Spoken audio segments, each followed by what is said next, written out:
Government assisting local clubs to groom sports talent in hill districts, providing platform for necessary growth and exposure, says Chief Minister Nongthom Biri.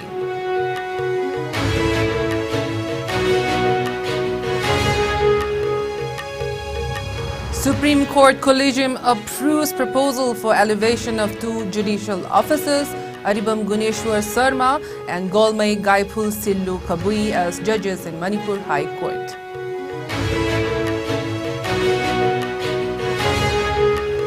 Union Home Minister of State for Home Affairs Nityanand holds meeting with officials of Thobal DC office to review various central schemes.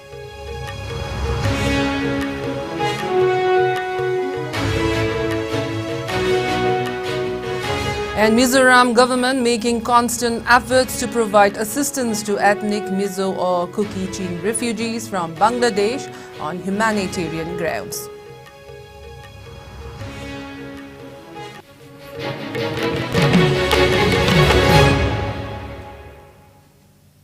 Hello and welcome. You're watching IS English News and I'm WUNGKHAI with you.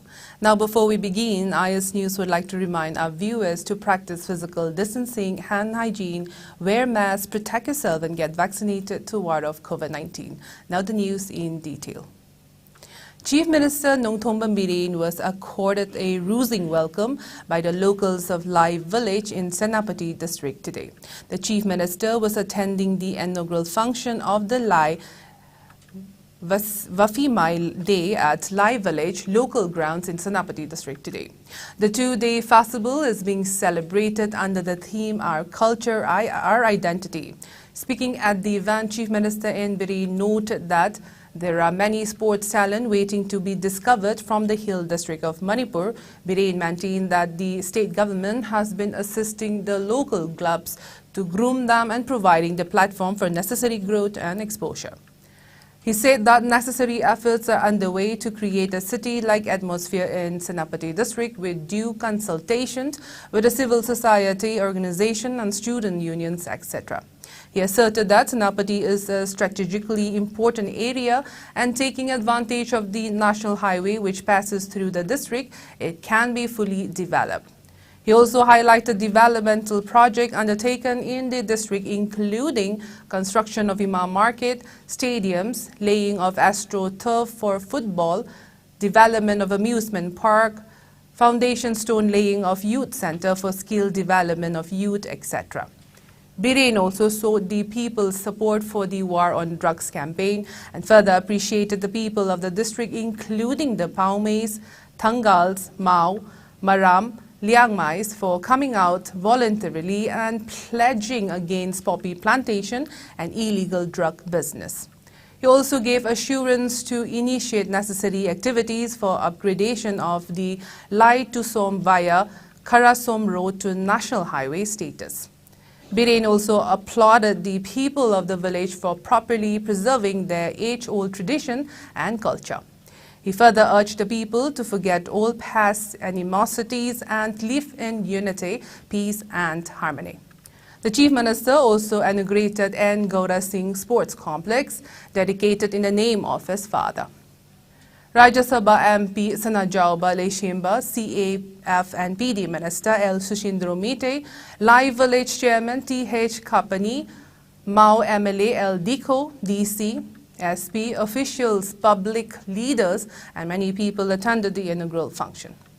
Whooping by 3 keels, hoisting of village flag, special items, cultural item by the Lai Women's Society and bee dance by Lai Village men folk were the main highlights of the event.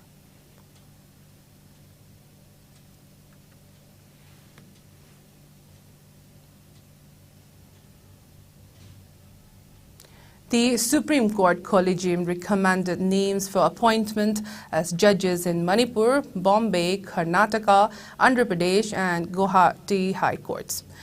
This Collegium resolution have come within days of Attorney General R. Ventatramani informing that Supreme Court that the government would adhere to timelines fixed by the court to process recommendations for judicial appointments in high courts. The meeting was held yesterday. The Collegium, headed by Chief Justice of India D.Y. Chandrachud, approved the proposal for elevation of two judicial officers, Aribam Guneshwar Sarma and Golmay Gaiful Sillu Kabui, as judges in Manipur High Court.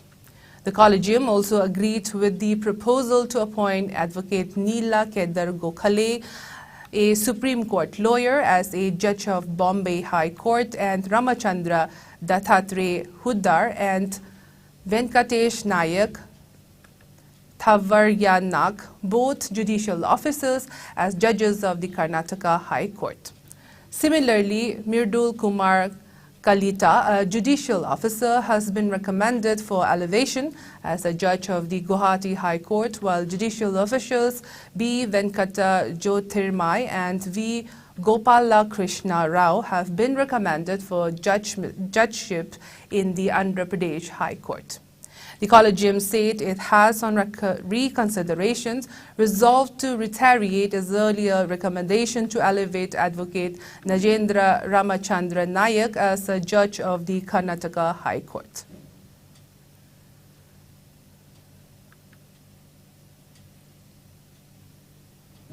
Union Home Minister of State for Home Affairs Nityanand held meeting with officials of Thoubal DC office today to review various central schemes taken up in the district. In the meeting held at the conference hall of Deputy Commissioner Thoubal, the DLOs of various departments apprised the minister about the various central sponsored schemes taken up by the departments. The minister advised the district-level officers to go to the field to take stock of the situation for better implementations of the scheme. The minister expressed happiness regarding the implementation of Jal Jeevan Mission in the district, which is an ambiguous program to avail safe and adequate drinking water through individual household tap connection by 2024. He said the model implemented in the district can be applied to other parts of India also. Regarding the Nasha Mukt Bharat Abhiyan, the minister instructed the officials to focus on counseling and treatment facilities in hospitals and rehabilitation centers. With regard to Mission Amrit Sarovar, the minister instructed the officials to beautify the water bodies, site to attract the public.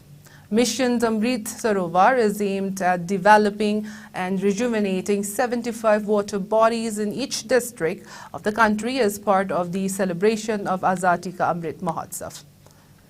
The Amrit Sarovar project in the district is targeted to be completed by August 2023. The minister appealed to the government officials to take up new initiatives to increase and ensure the availability of government benefits directly to the beneficiaries. The meeting was attended by Ahantem Shubhas, Deputy Commissioner Thoubal, Jogesh Chandra Hobijam, SP Thoubal, ADM and other district-level officers.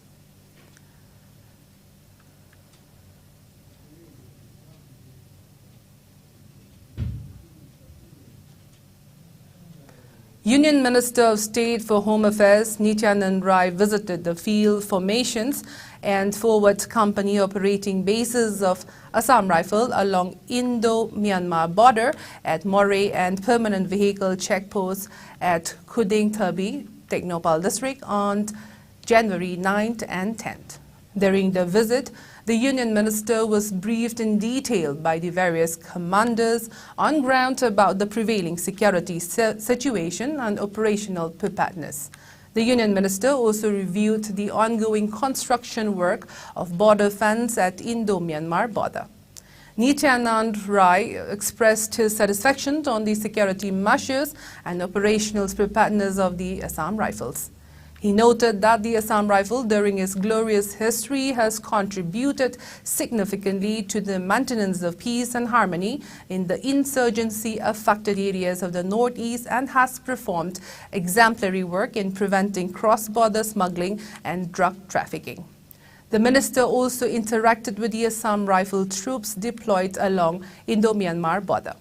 He lauded the troops for their unwavering efforts and assistance to the people, especially during difficult and inhospitable conditions, and and commended them for carrying out people-friendly operations and civic action programs such as medical camps, national integration tours, women employment and other activities which provide a foundation for the social upliftment of the Northeast region.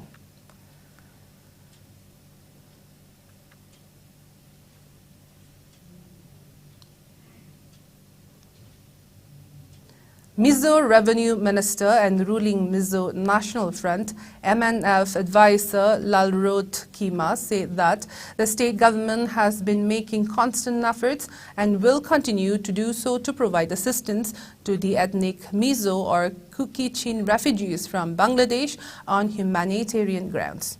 He said that the MNF government headed by Chief Minister Zarem Thanga will not be ignored the pledge of the Mizo seeking shelter in Mizoram and will continue to maintain the Mizo Code of Ethics, Tualgaina, to help them. He said that the state government might also approach the Bangladeshi government over the Kuki-Chin people if necessary. The minister, however, maintained that the state government has limitation in providing assistance to the ethnic Mizo asylum seekers as India is not a signatory to the UN Refugee Convention of 1951 and its 1967 protocol. According to Lalrut Kima, altogether 388 people from Bangladesh, Chittagong Hill Trek CHT are currently taking shelter in South Mizoram's Longtlai district bordering Bangladesh. He added that there are 212 ethnic Mizo asylum seekers at Parva 3 village, where the government has set up 34 temporary shelters for them. He also mentions that as many as 34 people are lodged at the primary school and individual houses at Vatumaipui village, 46 at primary and middle schools at Motlang village, 44 at 2 temporary relief camp at Chamdur P village, and the remaining 52 people are camping at a community hall at Muangpu village in Lomtlai district.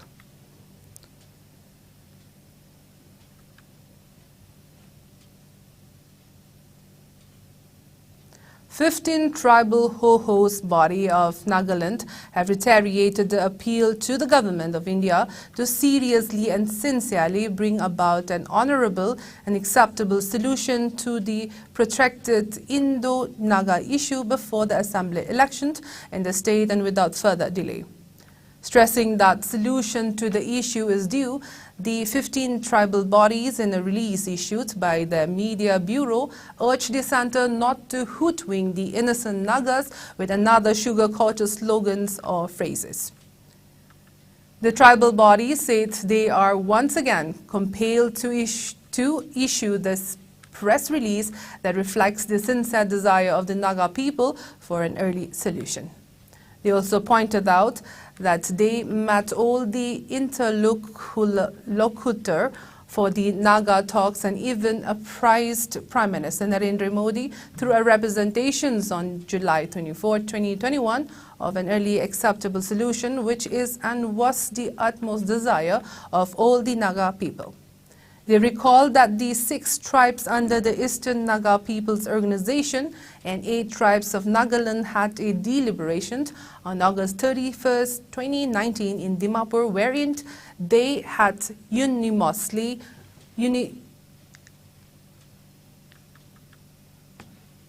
resolved to support the ongoing peace talks between the Government of India and different Naga political groups for an early solution.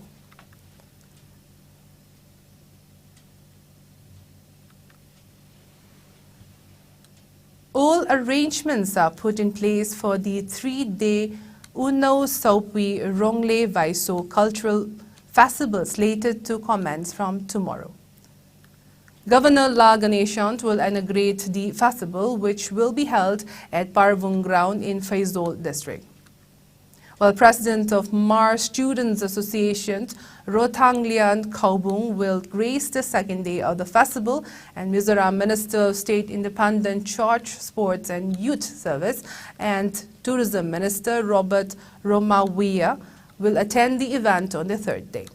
Speaking exclusively to IS News regarding the festival, President of Mar in Pui Faisal District, Elmonvel Bungpui, explained the meaning of the festival and said that Unau So Pui stands for siblings born of the same mother.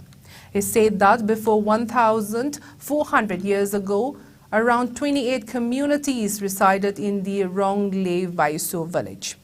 He recalled that they scattered after Poi and Lusai waged wars against them. They fled to various places such as Bangladesh, Mizoram, Tripura, Assam apart from Manipur. He maintained that the festival aims to unite the scattered villagers and siblings.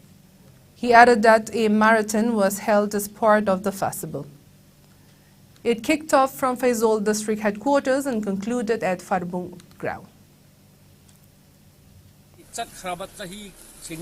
Masiwaisida Layrambane, Chirugi, Pam Sulaya, Kun Sulaya, Margi Kunlaya, Kun, Tongan Labane, Mayamsida Laminaramba, Ekoigi history in Habade, Poiga, Lusagi Langi, Damaktamoi, Kidena, Chinba, Tripura room the Chin Basuleva, Sandel the Gisatok Paleva. Adu muy mayam do mi taman ekoina atena mar here atena aimol here atena siru here atena koireng ne here jati mingse thomlamme oirasu ekoi mayam se pokmin naba unau heiba sokpi heiba se de pokmin naba unau heiba se de machin mana oiramba madu khang thok na revival heisera renaissance tabage masi pangthokpane. Fears over the impact of the new Omicron subvariant BF.7 variant have risen in the country after several cases were detected in various countries. In view of the threat posed by the Omicron COVID-19 variant, the Union Ministry of Health and Family Welfare has advised people to wear a proper mask, maintain social distancing at public places, and take both doses of COVID vaccine to ward off the virus. Meanwhile, COVID-19 cases in India are increasing with a slight margin. India reported 171 new COVID-19 cases in the last 24 hours. The new infection took the country's total caseload to over 4.46 crore, while active coronavirus caseload has dropped to 2,342, which accounts for 0.01% of the total cases. As per the Ministry of the Health and Family Welfare, the death toll stands at 5,30,722 with no new death. Meanwhile, the number of people who have recuperated from the disease has gone up to 4,41,47,322 with 172 recoveries in the last 24 hours. The country's recovery rate stands at 98.81%. Over 220.14 crore vaccine doses have been administered so far under the nationwide vaccination drive. Top 3 states contributing maximum number of COVID-19 cases to India's tally are Maharashtra, Kerala and Karnataka. Meanwhile, in the northeast India, Assam has the highest number of active cases, followed by Mizoram and Meghalaya. COVID-19 has infected over 66 crore 95 lakh, while more than 67 lakh 18,000 have succumbed to the dreaded coronavirus, and recoveries are above 64 crore 9 lakh. Globally, USA has the highest COVID-19 cases, followed by India and France.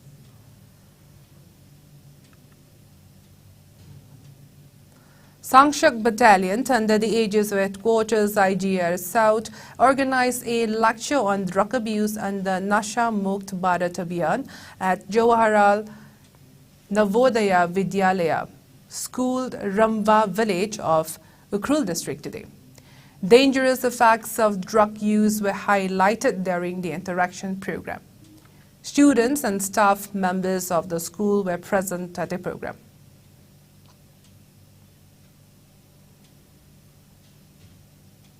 Somsai Battalion, Assam Rifles, under the aegis of Headquarters IGAR South, conducted a medical and dental camp under Operation Sadbhavana and at Choithar village in Ukhrul district.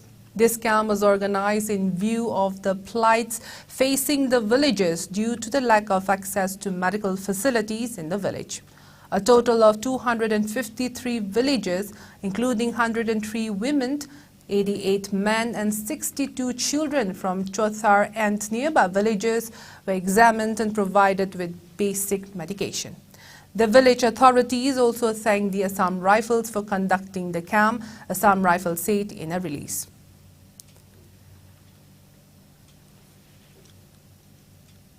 Now let's take a short commercial break. We'll be right back.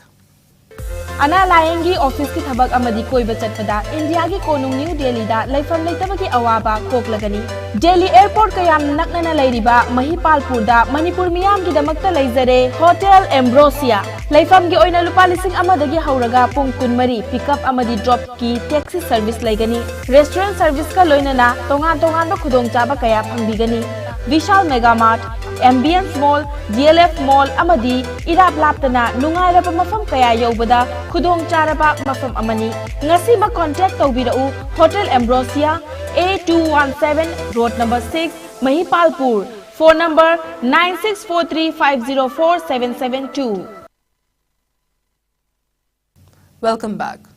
The full bench of the Election Commission of India, headed by Chief Election Commissioner Rajiv Kumar, arrived in Agartala today on a 2-day visit to assess the poll preparedness in the state. Tripura Chief Electoral Officer Gite Kiran Kumar Dinka Rao said that the Chief Elections Commissioner would be accompanied by 2 election commissioners, Anup Chandra Pandey and Arun Goyal, and other senior officials. Gite also said that during the 2-day stay, the full bench would hold a series of meetings with senior officials to scrutinize the preparedness of the assembly elections and give instruction to the state authorities to hold the election in a free, fair and transparent manner. He said the EC would also meet all the political parties and would seek their opinions to hold the elections with the participation of all stakeholders. From Agartala, the full bench of the election commissions would go to Meghalaya's capital Shillong on January 12th and then to Nagaland on January 14th to undertake the same exercises.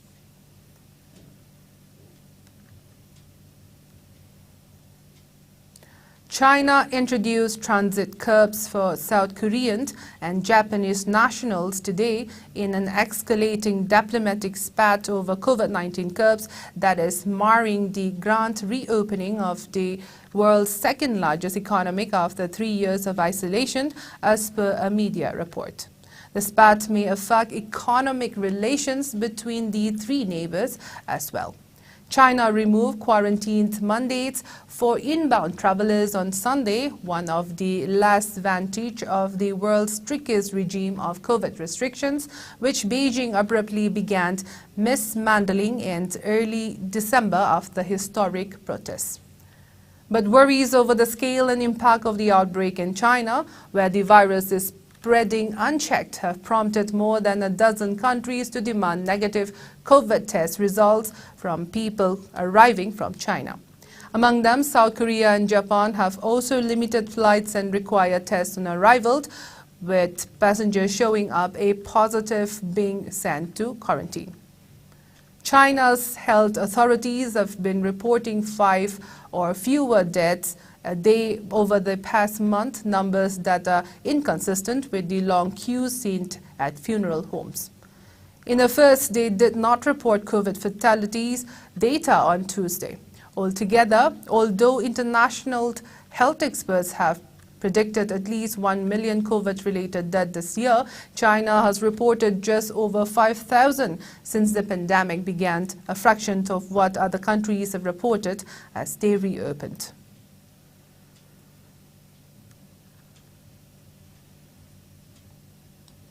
A knife attacker wounded 6 people in an unprovoked attack in Paris' busy Gare du Nord train station before being shot by police.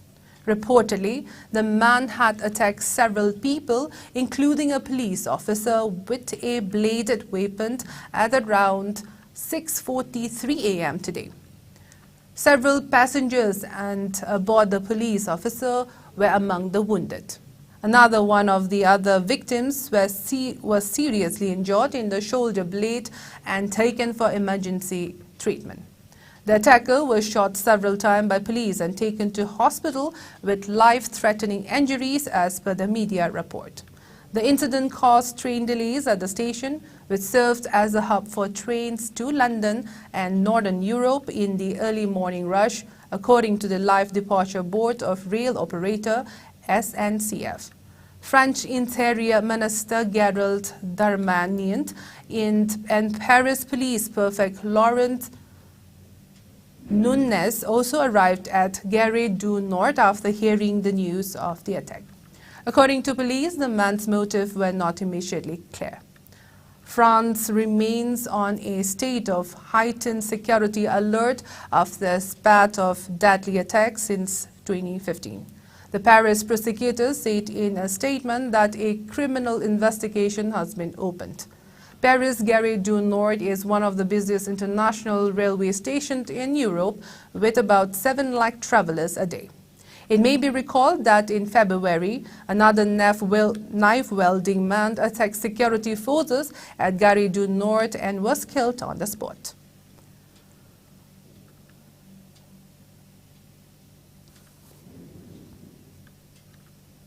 Now the sports news.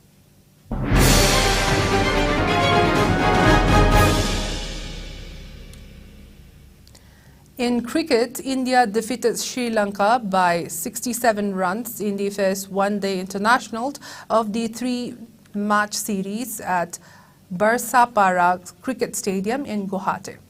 Chasing a victory target of 374, the visitors made 306 for 8 in their allotted 50 overs. Dasun Sanaka hit an unbeaten 108 runs, Padum Nisanka 72 and Dhananjaya D. Silva 47. For India, Umran Malik took 3 wickets and Mohammad Siraj 2, while Hardik Pandya, Mohammad Sami and Yuzvendra Chahal took 1 wicket each. With this, India has taken a 1-0 lead in the series. Earlier, asked to bat first, India made 373 for 7 in their allotted 50 overs. Virat Kohli scored 113, his 73rd international century. Rohit Sharma made 83 and Shubman Gill contributed 70 runs. For Sri Lankan, Kasunt Rajitsa took 3 wickets.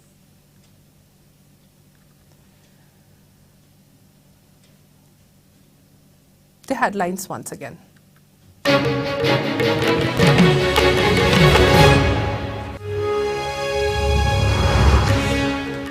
Government assisting local clubs to groom sports talent in hill districts, providing platform for necessary growth and exposure, says Chief Minister Nongthom Bambiri.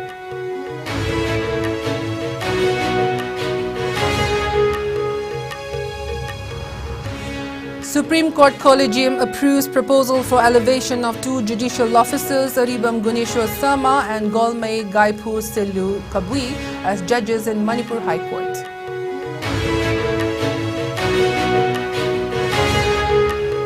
Union Home Minister of State for Home Affairs Nityanand holds meeting with officials of Thobal DC office to review various central schemes.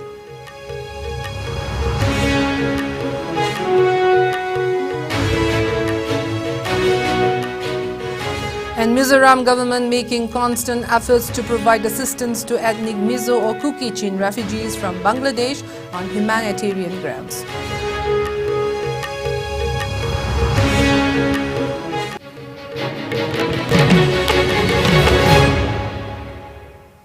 Now that is all we have for now. Keep watching IS News.